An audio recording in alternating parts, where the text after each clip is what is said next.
ప్రస్తుతం మన భారత రాజకీయాల్లో ఒకటే వివాదం నడుస్తుంది. అదే డీలిమిటేషన్, నియోజకవర్గాల పునర్విభజన. 2029 ఎన్నికల నాటికి లోక్సభ సీట్ల సంఖ్య 543 నుండి 800 పైగా పెరగబోతున్నాయి. ఇది వినడానికి బానే ఉన్నా దీని వెనక ఒక పెద్ద వివాదం దాగి ఉంది. జనాభా నియంత్రించినందుకు దక్షిణాది రాష్ట్రాలకు శిక్ష పడుతుందా?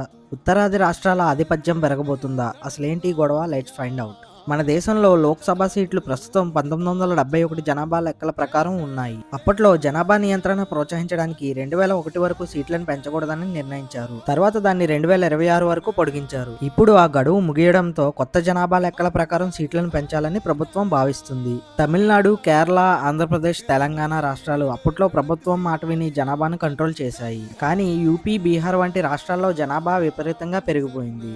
ఇప్పుడు జనాభా బేస్ చేసుకుని సీట్లు పెంచితే జనాభా ఎక్కువ ఉన్న నార్త్ ఇండియాకి ఎక్కువ ఎంపీలు వస్తారు. సౌత్ ఇండియా తన పట్టును కోల్పోతుంది. ఒక్కసారి ఆలోచించండి, యూపీ, బీహార్ రాష్ట్రాలు కలిస్తేనే సుమారు 200 పైగా సీట్లు వస్తాయి. అంటే నార్త్ ఇండియాలో గెలిచిన పార్టీయే దేశాన్ని ఏలగలుగుతుంది. అలాంటప్పుడు సౌత్ ఇండియా వాయిస్ పార్లమెంట్లో వినిపిస్తుందా? ఇదే ఇప్పుడు సీఎం స్టాలిన్ అండ్ రేవంత్ రెడ్డి వంటి నాయకులు అడుగుతున్న ప్రశ్న.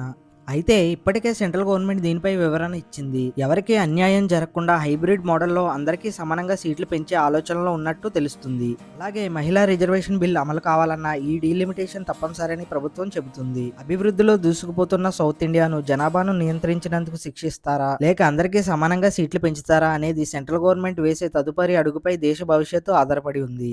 దీనిపై మీ అభిప్రాయం ఏంటో కామెంట్ చేయండి.